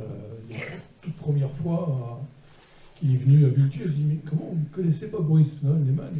Eh bien non, vous ne le connaissez pas encore. Donc moi j'ai eu l'occasion de le voir 2-3 fois dans des festivals. J'avais l'impression que son œuvre c'était un grand tout, et si on avait raté le départ, c'est difficile d'y rentrer au bout d'un moment. Et curieusement à Saint-Cliffrade, j'ai eu tout d'un coup l'impression que l'autre entrée, peut-être, c'était non pas le début, mais ce qui me semblait à l'époque être la fin, puisque c'était les funérailles. Donc ça devait être la fin, normalement, les funérailles. Et c'était mal connaître Boris. Cette séparation de 2 ans qui nous a été imposée, ce délai nous a permis que Boris continue à travailler. Et il vient aujourd'hui non seulement avec funérailles, mais avec le film d'après, c'est-à-dire Les Fantômes. Ce délai aussi m'a permis de comprendre, je crois, que finalement Boris est une œuvre d'art. Boris est une œuvre d'art en perpétuelle construction. Et donc c'est une œuvre d'art qu'on est heureux aujourd'hui d'accueillir tous ensemble. Un des 2 films que nous allons voir s'appelle Les Fantômes du passé, et on aurait pu intituler la journée comme ça, puisque les 2 films du matin ramenaient à notre présence commune les fantômes du passé. Nous allons vivre une après-midi, je pèse mes mots, absolument exceptionnel. Exceptionnel parce que Boris Lehmann est mort en 2006. J'en veux pour preuve que nous allons assister à ses propres funérailles. Il fut le seul cinéaste à avoir filmé de son vivant son propre enterrement. Donc, oui, c'est un événement. C'est d'ailleurs un peu. Il a 2 points communs avec le Christ. Tous les 2 ont monté de leur vivant le Golgotha, en portant chacun leur fardeau. Le premier, c'était une croix, le deuxième, c'était une caméra. Je ne mens pas, c'est un plan magnifique, dans un des plus beaux films, les plus émouvants qu'il ait tourné, et que le diable sait qu'il y en a eu beaucoup. Il y a plus de 300 films quand même. Et voilà, dans un film qui s'appelle L'homme portant, on le voit gravir le Golgotha en portant sa caméra comme ça. Tu ne veux pas le faire. Et l'autre point commun, c'est que les 2, après leur mort, reviennent nous hanter. Voilà, c'est un peu comme saint Thomas, je n'y crois pas trop. Est-ce que c'était un hologramme? Ou est-ce que c'est... Oh, putain, c'est vrai. Il est revenu. Il est revenu parmi nous nous saluer. Voilà. Alors je vais juste en introduction dire 2 ou 3 petits mots. Pourquoi je tenais depuis des années à ce qu'il soit enfin parmi nous. Et on a attendu le temps qu'il fallait, on a attendu sa mort. Et quelques raisons que j'ai de l'aimer sacrément, celui-là. Voilà, pour moi c'est l'homme cinéma par excellence. D'abord, il y a quelque chose qui est absolument exceptionnel, et ça je pense que c'est unique au monde. C'est le seul cinéaste de toute l'histoire du cinéma, je pèse mes mots, dont les films ne sortent pas. Parce qu'il ne veut pas que les films sortent. Dans le sens habituel du terme, on fait une sortie, on publie des copies, et se balade partout ou pas. Non, lui, lorsqu'on présente un film de Boris Lehmann, il est compris dans le prix. Voilà. Il est là. C'est son principe. C'est le seul cinéaste du monde à pouvoir se flatter d'avoir rencontré tous ses spectateurs. Parce qu'à chaque fois, il est là. Et vous n'avez pas intérêt à sortir de la salle si vous n'avez pas le film, parce qu'il sera aussi là à la sortie, et il prend des polaroids de tous les gens qui sortent avant la fin. Enfin, il fait ça dans le temps. Il a une collection de photos incroyable dans laquelle il y a tous les spectateurs qu'il a vus. Et il y en a eu, mais énormément, dans tous les pays du monde. n'arrête pas d'être hommagé dans les plus grandes cinémathèques mondiales. Il y a encore 3 jours, il était à Paris pour montrer les 2 films que nous allons voir, plus un 3e que je ne connais pas, parce qu'il en sort toujours de partout. Et c'est la 2e raison que j'ai de l'aimer. C'est quelqu'un qui m'a expliqué un jour que être cinéaste, c'est comme le temps. Voilà. Oui. C'est assez rare, un cinéaste qui filme tout le temps. Généralement, il fait 3 ans, 4 ans, 5 ans de films, on fait des scénarios, on les dépose dans des commissions, on attend que ça vienne ou ça ne vienne pas. Les commissions sont le plus souvent de gens incultes qui vous disent comment c'est votre copie. Ben lui, il n'attend pas. Il filme, et parfois plusieurs films en même temps, et parfois il filme un plan, et sans savoir pour quel film ce sera, on verra bien après. En tout cas, il n'arrête pas de filmer. Voilà, comme un boulanger fait sa boulange tous les jours, comme un écrivain fait ses pages tous les jours, Boris Lehmann tourne à peu près tout le temps. Et 3e chose que j'ai de l'aimer, c'est qu'il concentre en lui 3 attitudes cinématographiques. Artiste, artisan et auteur. Auteur, parce qu'effectivement, de film en film, il tape toujours plus ou moins sur le même clou.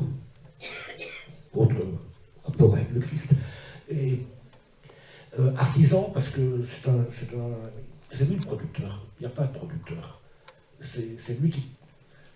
C'est la petite fabrique du cinéma avec les moyens du bord, et artiste, parce que justement, il est au quotidien dans le frotti-frotta avec sa matière, comme un sculpteur dans son atelier avec son burin, comme un peintre peint, comme un écrivain écrit tous les jours, voilà, au contact quotidien. Du coup, il est toujours prêt. Et la 4e chose que j'ai de l'aimer, il y en a encore 100, mais je n'en dis que 4, je ne sais pas laquelle choisir pour les 96 qui me restent, mais ce qui m'a fait comprendre beaucoup de choses de cette frontière idiote que l'histoire du cinéma ou les écoles nous imposent entre documentaire et fiction. Non, c'est du cinéma. Alors effectivement, il est plutôt étiqueté documentaire, puisque voilà, la définition du documentaire, c'est qu'on filme avec le déjà là du monde, avec ce qui existe.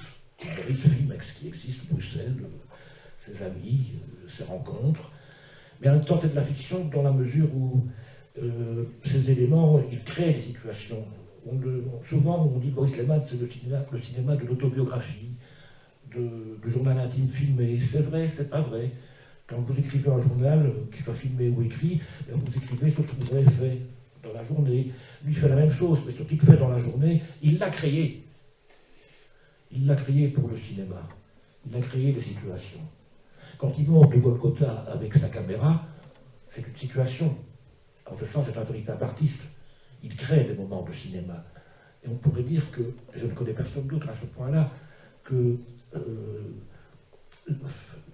la vie et le cinéma se sont confondus. Voilà. C'est la même chose. C'est une vie en cinéma. C'est un homme en cinéma. Voilà. J'en reste là. Nous allons donc regarder... Oui, si Gérard est d'accord, ce qu'on propose. Donc il y a 2 films. 1, sa mort. 2, la résurrection. Donc 1, ça s'appelle Funérailles. 2, ça s'appelle Les fantômes du passé. Entre les 2, je pense qu'on ne va pas, sauf si tu as changé d'avis, on ne va pas dialoguer tout de suite, on fait une pause. Pour ne pas enchaîner 2 films. Voilà, le temps de le laisser ressurgir. Et donc 10 minutes de pause, on se part entre nous dehors, et puis on revient dans la salle pour le 2e film. Les 2 films sont courts d'une certaine façon, hein, c'est 1 heure d'un côté, 1h10 de l'autre, et après on se rencontre tous. Parce qu'effectivement, si Boris se présente dans la salle, c'est pour vous rencontrer, et ce n'est pas uniquement pour écouter des conneries. Voilà. Mais je vais quand même lui passer la parole. Les fantômes parlent, je ne sais plus moi. On va voir. Est-ce que les fantômes parlent? Voilà une bonne question. Donc on va voir un film, et pour ceux qui n'ont jamais vu de film, ben voilà, il s'agit d'un film alors. Pour ceux qui ont vu d'autres films, c'est un film qui fait partie d'un ensemble. Cet ensemble s'appelle, je l'ai appelé Babel. C'est un ensemble de 9 films maintenant, en principe clôturé.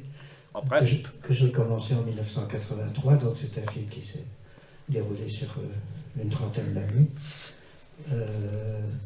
dont Funérailles aurait dû être le dernier épisode, puisque j'avais déclaré que je ne ferais plus de film, que je n'apparaîtrais plus, en tout cas en tant que Boris Lehmann dans les films. Il y a eu beaucoup d'autres films qui ont suivi. Je les appelle les films malgré moi. Je vous expliquerai ça mieux dans la discussion. Une fois que j'ai parti du cycle Babel. Voilà, alors... je ne sais pas, il y a beaucoup d'images qui se sont faites sur moi, cinéma autobiographique, cinéma... Qu'est-ce qu'on a encore dit? Narcissique. Diariste. Oui, narcissique, égocentrique, énervant, chiant comme la pluie, moi. Donc, voilà. Donc, je vais me laisser passer le film. Il y a des questions? Peut-être. Il n'y a pas de questions. Non, oui, on peut tout inverser, on peut commencer par les questions et le voir. On y va? Oui, je suis un peu gêné d'être là et de montrer des films qui vont peut-être vous décevoir.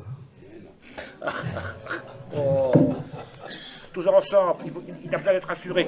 Oh, Boris. Non, aucun des deux. On les connaît pas. On est content.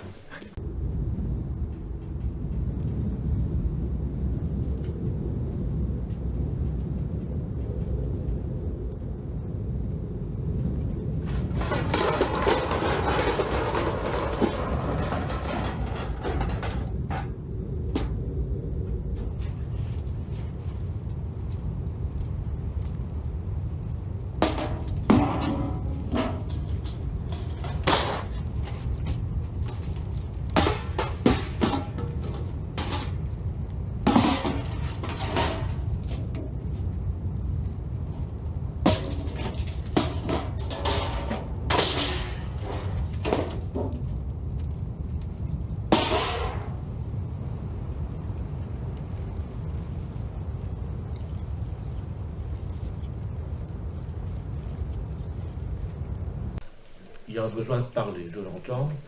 Quitte à parler moins après le deuxième film. Même Boris a besoin de parler, parce que ça fait longtemps qu'il n'a pas vu ce film-là. Oui. Tu m'as l'air un peu troublé. Non. Bon.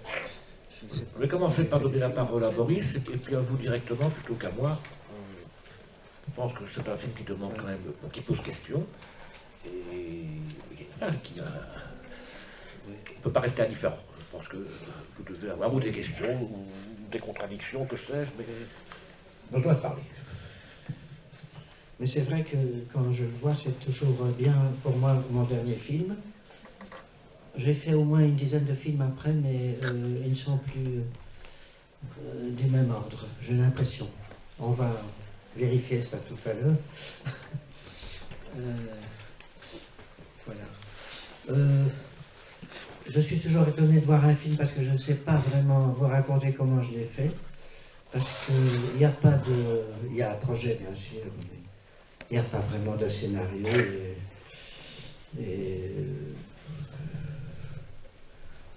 Je ne sais pas comment, finalement, quand on voit le film, on a l'impression que c'est bien préparé, que c'est bien ordonné, que c'est bien scénarisé, que c'est bien monté.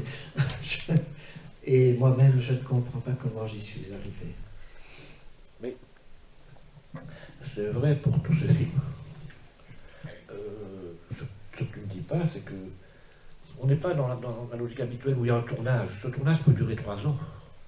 On tourne une scène, et puis peut-être que la suivante, elle se fera 3 semaines plus tard, 1 mois plus tard, ce qui laisse le temps de macérer la première, de voir comment la première séquence, la première scène fait dépôt. Et c'est la première scène qui amène la deuxième.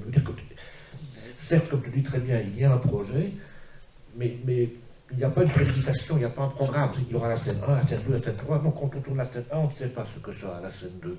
C'est le travail du film dans ta tête, les leçons à tirer du premier moment de cinéma qui va aimanter le suivant, inspirer le suivant.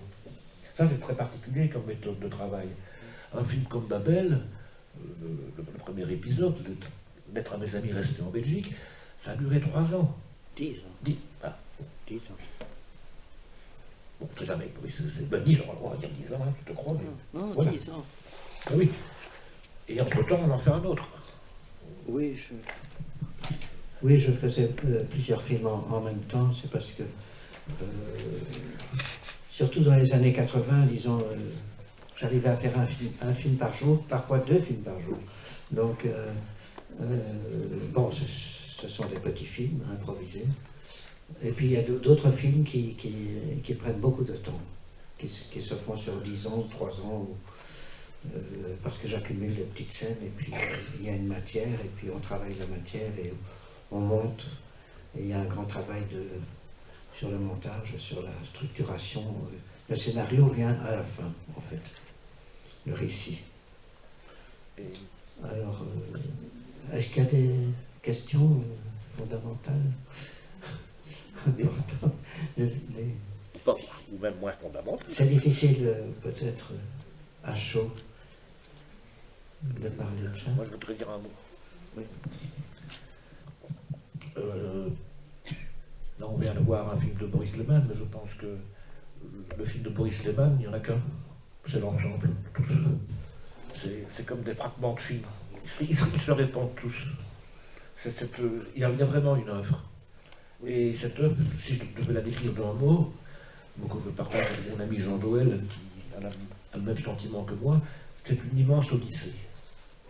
Le cinéma de Boris Lehmann, sa filmographie est une immense odyssée, et c'est pas pour des prunes que ce soit aussi explicite ici, puisque le premier plan, tu cites l'Odyssée. À notre avis, si justement, du point de vue de l'Odyssée, moi j'ai vu qu'un seul film de lui, donc je ne peux pas parler d'ensemble, je te donne crédit quand tu évoques qu'il y a un ensemble, mais l'Odyssée, c'est pas la langue qui parle, c'est la langue qui pousse par derrière. C'est l'évocation de la muse. Et moi, j'ai senti ça. J'ai senti une multiplicité de choses qui poussaient par derrière dans une langue qui ne nous est pas habituelle. Je l'ai ressenti comme ça, son film.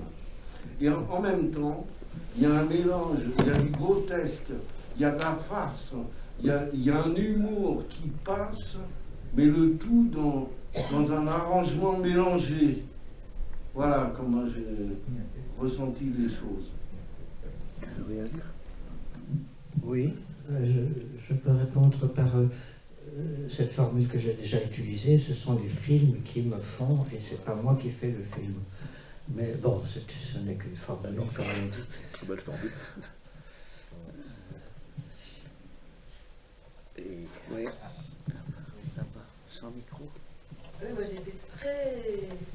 J'ai besoin de micro ou pas? Non, si on vous entend bien, parlez fort. J'ai été très saisie par la première séquence, en fait, où, alors vous parliez d'Odyssée, évidemment, c'est Ulysse échoué, quoi, finalement, mais en même temps, c'est aussi Ophélie. Ah bah oui, Et dans cette espèce de flottaison, de choses très indéterminées, et pour moi, c'est ça qui caractérise aussi le film, c'est-à-dire l'Odyssée, c'est quand même quelque part une épopée, c'est-à-dire quelque chose de l'ordre de l'héroïque.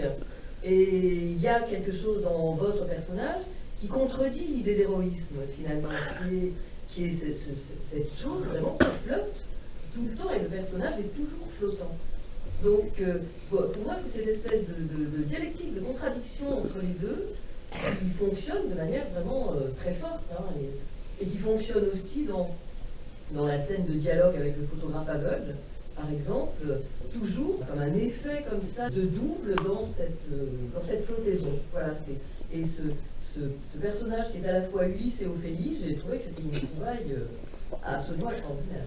Voilà, je voulais juste faire cette remarque. Bah, c'est une remarque très fine. Donc, vous définissez magnifiquement bien son cinéma. Il y a toujours quelque chose. Oui, Boris est perpétuellement en flottaison dans ses films, et souvent dédoublé. Vous avez employé un mot qui est capital. Vous avez parlé de personnage. Mais Boris est une personne, mais il est les deux. C'est-à-dire que de sa personne, il s'est inventé une espèce de personnage de fiction. D'ailleurs, à un moment donné, tu le dis dans ton testament.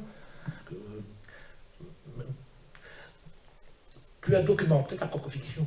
Tu as constitué ta vie en fiction. Alors oui, c'est le documentaire, puisque c'est bel et bien lui, c'est bel et bien ses amis, c'est bel et bien Waterloo, sur lequel il faudra peut-être revenir.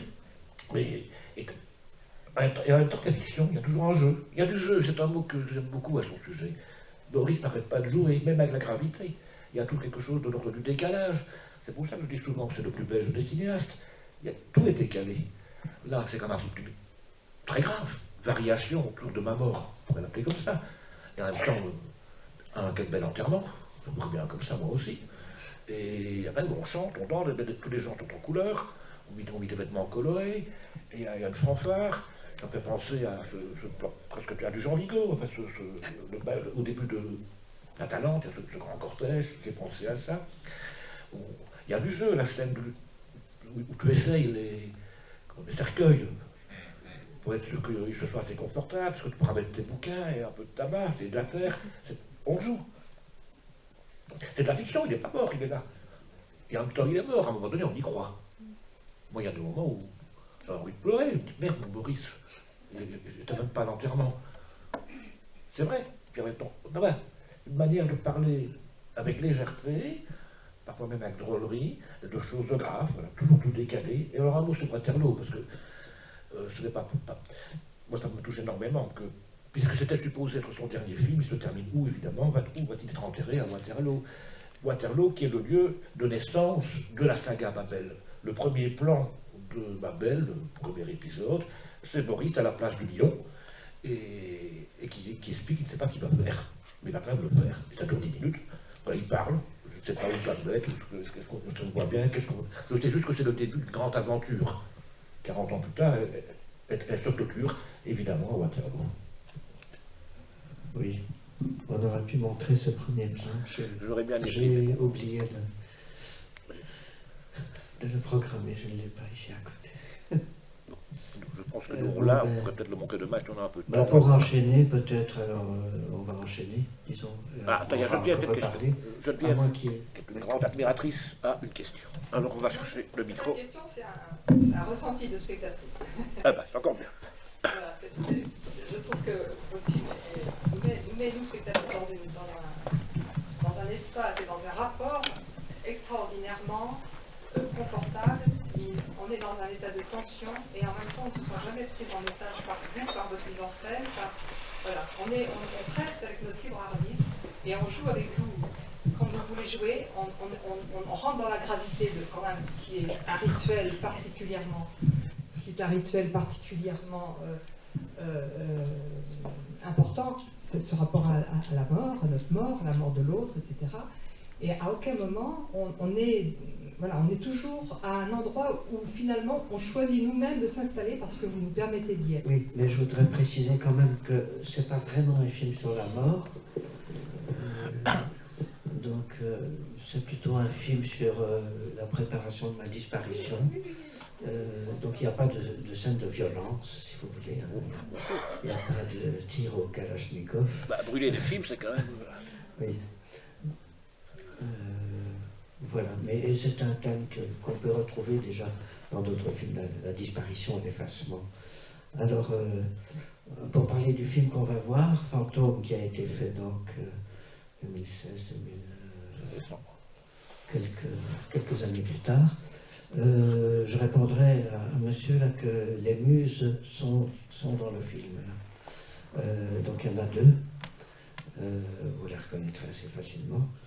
Et donc évidemment j'ai été forcé de faire un film d'une certaine manière par une autre personne, c'est pour ça que le film est co-signé.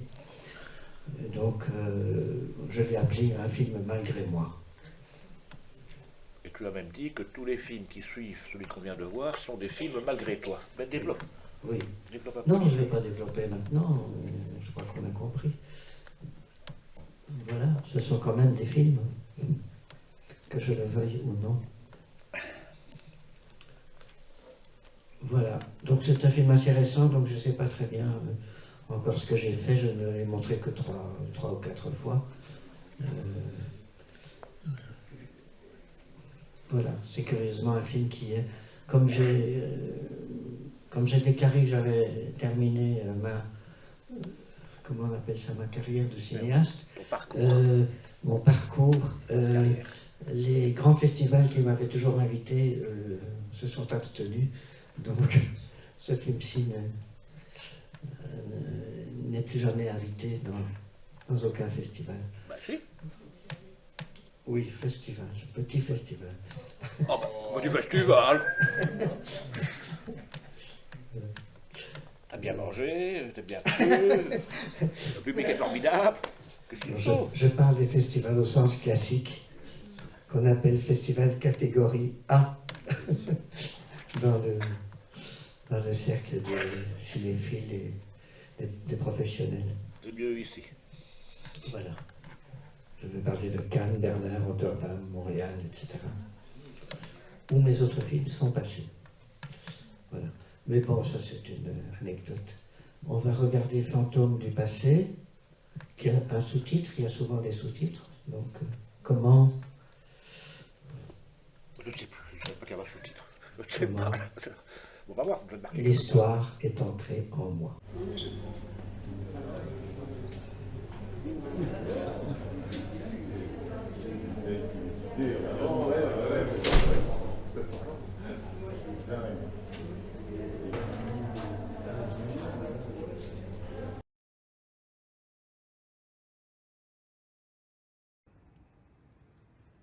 Le 19 mai 2018, j'ai eu un infarctus du myocarde. Comment raconter l'histoire? La grande et la petite. La nôtre et celle de chacun d'entre nous. En regardant la télévision ou en cliquant sur Internet pour fouiner dans le stock des archives mondiales. Ou plus simplement, en retournant dans nos images à nous, qui nous appartiennent et qui nous ont construits. Voici un drôle de film qui raconte comment, à la suite d'une petite balade pas comme les autres, ont ressurgi quelques fantômes de notre vie. Tiens, Boris, avec ça, tu n'entendras plus rien.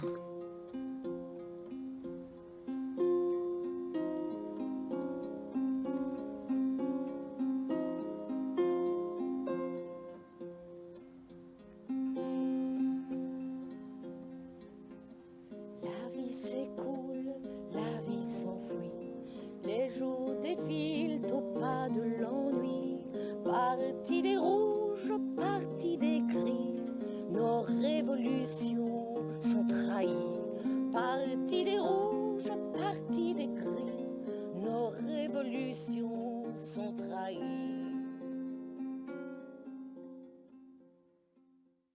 Pas une réaction au film qu'on vient de voir, c'est plutôt une envie d'ajouter quelque chose à ce qui a déjà été dit par rapport au travail cinématographique de Boris Lehmann. Je pense qu'il y a trois grandes confiances qui travaillent dans le cinéma de Boris Lehmann. Je pointe des choses que notre conversation n'a pas forcément abordées, mais qui est sans doute déjà dans l'esprit de beaucoup de gens qui sont ici. Il y a une confiance dans le fait que le burlesque est un mode de travail de ce qui est le plus grave et de ce qui est le plus important. Il y a quelque chose, en tout cas, qui inscrit Boris Lehmann dans une grande tradition du burlesque qui saisit les grands problèmes les plus graves de notre humanité.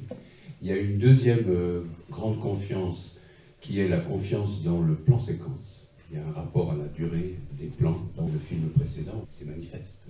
Là, on va plus vite parce qu'en fait, on est dans la convocation de beaucoup de fragments, beaucoup d'éléments, et il faut que ça aille plus vite là.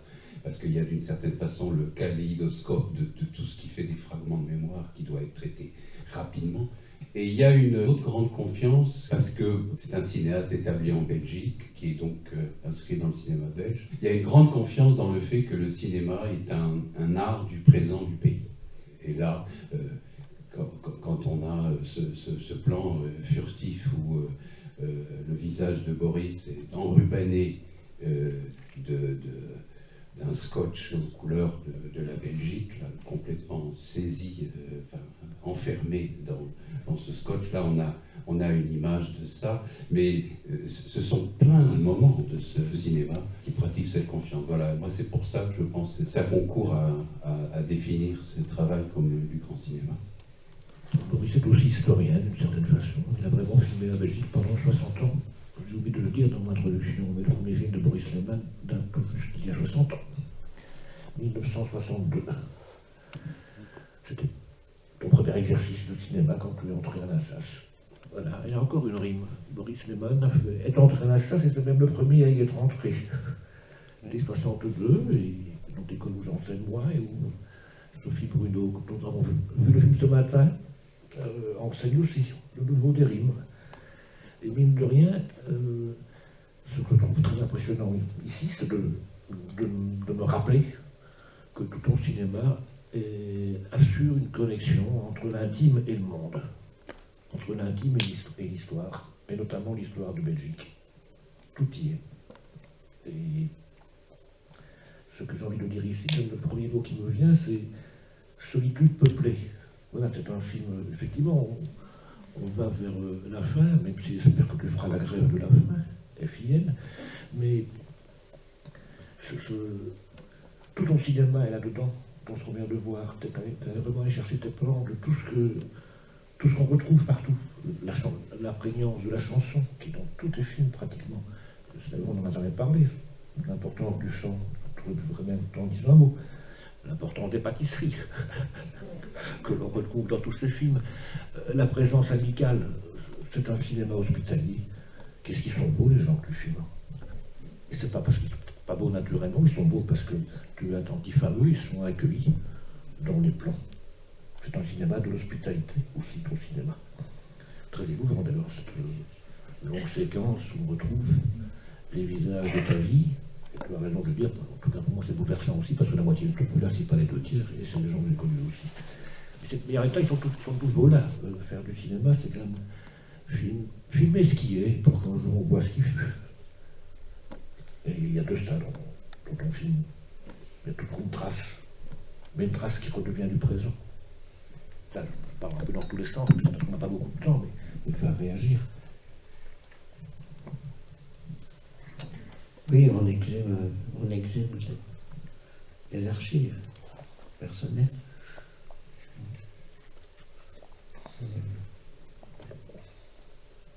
Oui, finalement j'ai fait le film pour cette séquence finale, qu'on appelle la séquence des fantômes.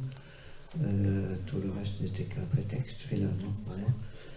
Oui, bien sûr, la Belgique vient toujours en arrière-fond d'une manière satirique, ironique. Le drapeau belge qu'on flambe dans Funérailles.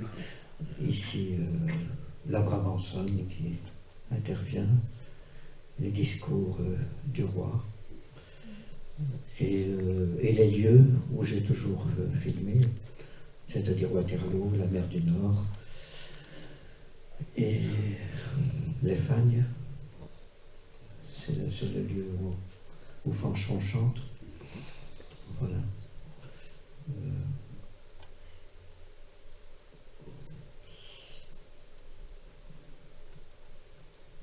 Pas de questions? Je vais encore dire un mot quand même. Bon, c'est de l'évidence. Je voudrais quand même me rappeler que de cette façon, tu inaugures un courant dans le cinéma documentaire. Dès le début, dans pratiquement tous tes films, pas tous, mais pratiquement tous tes films, tu es à la fois derrière et devant la caméra, tu es le personnage central, mais ce n'est pas par narcissisme ou coquetterie, c'est une manière de payer de sa personne deux fois plutôt qu'une, de s'inscrire dans l'image. D'autres le font beaucoup depuis Agnès Varda sous la fin de son parcours, Godard régulièrement, Alain Cavalier et d'autres. Mais j'ai envie de rappeler que tu es peut-être le premier. D'ailleurs, ça a un rapport avec ce que dit Jacques. Le burlesque, c'est ça aussi. Dans le burlesque, le cinéaste est souvent son propre personnage. Regardez Keaton, regardez M. Hulot, Tati, regardez Chaplin.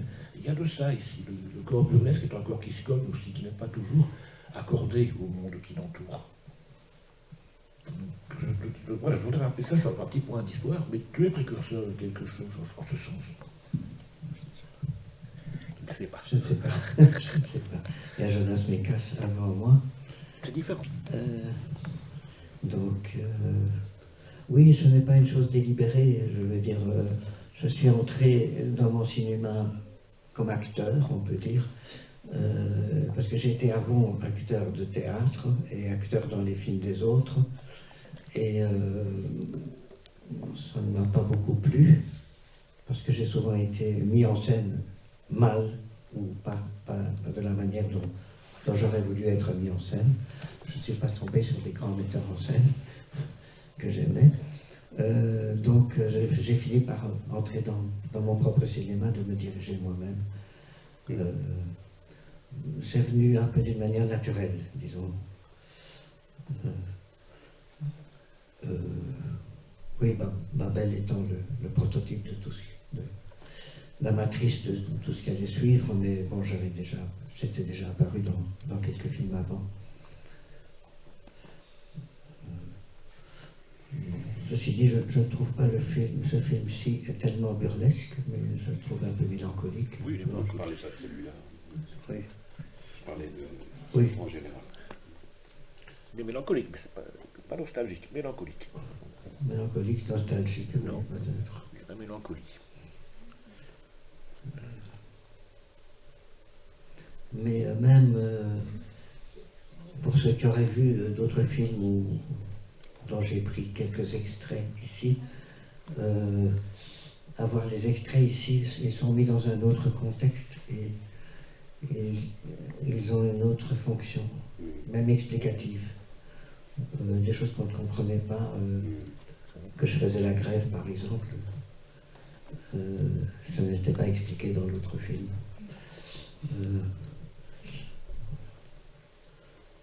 Ces allées et venues entre un passé et un présent, j'aime beaucoup ça. Et vous nous faites le cadeau de votre présence, justement, toujours, à l'écran. Et ça, c'est extraordinaire. Ça, c'est ce qui nous permet aussi d'être invités, comme terme que tu emploies, Patrick, à très hospitalier, ce cinéma hospitalier que tu évoques. Effectivement, on se sent accueilli dans ce film. Et j'aime beaucoup ces allers-retours. Enfin, c'est pas des allers-retours, d'ailleurs. C'est une balade, c'est une promenade. Dans le temps, dans les amours, Et puis, alors, tu évoquais la musique, j'aimerais bien vous entendre, effectivement. Moi, les chants, ce sont des moments de grâce absolue pour moi. C'est dans presque tous les films. Hein. Ah oui. Pratiquement tout. Oui, c'est important ici. La chanteuse, pour moi, c'est comme le cœur de la tragédie grecque, disons. C'est un peu exagéré la comparaison, mais enfin, c'était pour ponctuer les trois grandes parties du film. Oui, et je n'aime jamais couper, donner des extraits de films dont la chanson est entière. Je voulais simplement qu'elle soit faite en extérieur, ce qui est différent d'un concert que j'aurais filmé, etc. Donc c'est tourné dans les Fagnes, donc justement. Ce qui était assez compliqué pour le tournage et pour la prise de son.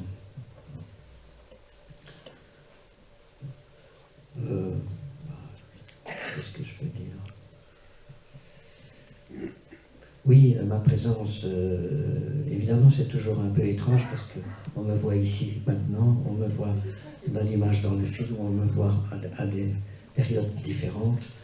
Et j'ai toujours pratiqué ça, c'est-à-dire que le film, sans moi, j'ai toujours trouvé que c'était incomplet.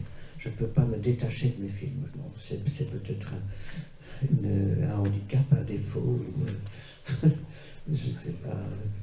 Mais je vois le film justement comme un happening, comme une pièce de théâtre qui se joue au présent et qui est chaque fois différente. Parce qu'évidemment, un film, on peut le multiplier à l'infini, donc on dit toujours, c'est toujours le même film. Le réalisateur n'a pas besoin d'être là. Mais ce n'est pas vrai, parce que la salle change, le public change. Moi, quand je suis là, je regarde aussi le public, j'entends le public. Parce qu'on me demande, est-ce que tu restes... on me demande souvent d'aller manger pendant la projection. Quand je suis invité, et je n'ai pas envie, je veux rester avec le public. Mais bon, c'est une chose qui ne se pratique pas en général.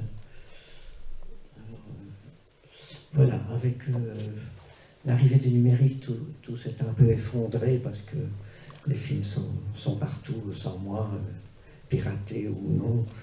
Donc la donne a un petit peu changé.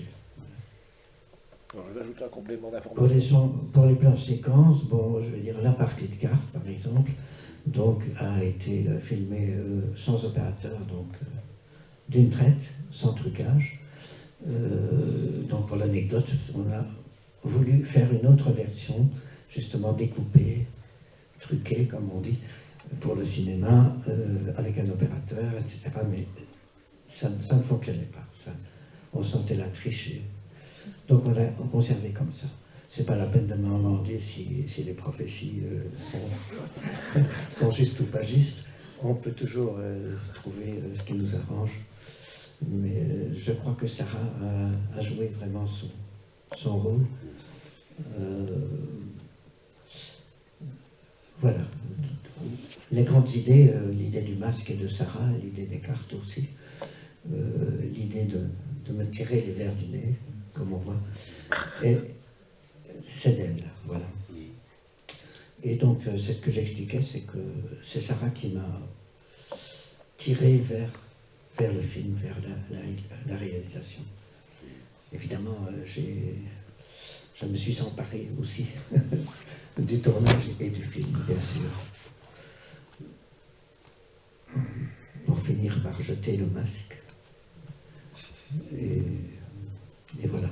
Mais je pense que c'est aussi un film qui est fait suite à des circonstances précises, et souvent mes films sont faits, c'est-à-dire l'infarctus et la fissure dans le bâtiment. Et donc ça c'est vraiment le point de départ fort du film, le réel. Et puis le reste se développe à partir de ça. Et donc c'est quand même un film sur mon enfermement dans ce bâtiment qui est en train de s'effondrer au sens littéral et au sens métaphorique.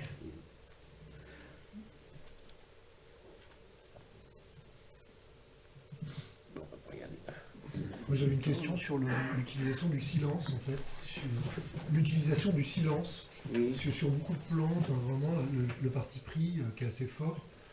Le parti pris qui est assez fort d'avoir vraiment voulu avoir des plans complètement silencieux. Je crois qu'il n'y a même pas d'ambiance. C'est vraiment du coup l'ambiance de la salle où on est qui prend le dessus, mais surtout on est vraiment avec les images. Et je trouve que globalement dans le film, il y a le sentiment de... Alors c'est assez vrai, je pense, de beaucoup de vos films, de revenir presque aux sources du cinéma, au cinéma des premiers temps, avec notamment, je pense que j'ai pensé ça, bon, sur beaucoup d'images, mais notamment quand la femme... c'est pas dense, mais fait comme ça des mouvements, et justement c'est un plan complètement, je crois que c'est peut-être le premier plan complètement silencieux du film, où la femme est à l'extérieur, et c'est des mouvements, je crois, de tai chi, ou des choses comme ça. Voilà. Dans le funérail. Ouais. Oui, d'accord. Et il y a beaucoup d'autres comme ça. Et puis aussi, alors c'est une autre question que celle du son, mais sur, et ça j'ai l'impression que c'est pas forcément dans tous vos films, mais il y a beaucoup de plans qui sont très frontaux. Une volonté, alors bon, c'est vrai dans les portraits, c'est ça qui est très beau d'ailleurs, c'est qu'il y a vraiment le regard plein d'objectifs, et cette question de la frontalité qui revient aussi, qui donne le sentiment d'un cinéma, voilà. Des origines. Oui, des origines, quoi, quelque chose de.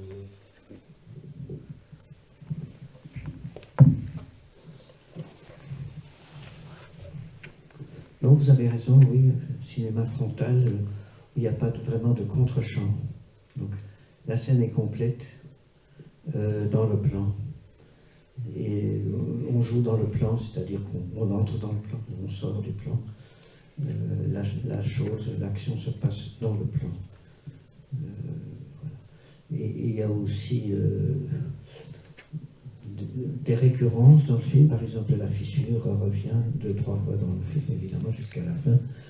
Et ça, je fonctionne un peu comme des rimes en poésie, comme des leitmotifs, on peut dire. Des leitmotifs, ce sont de film à film, alors. Pour ceux qui ont vu les 2 films aujourd'hui, bon, on peut déjà voir 2 ou 3 connexions.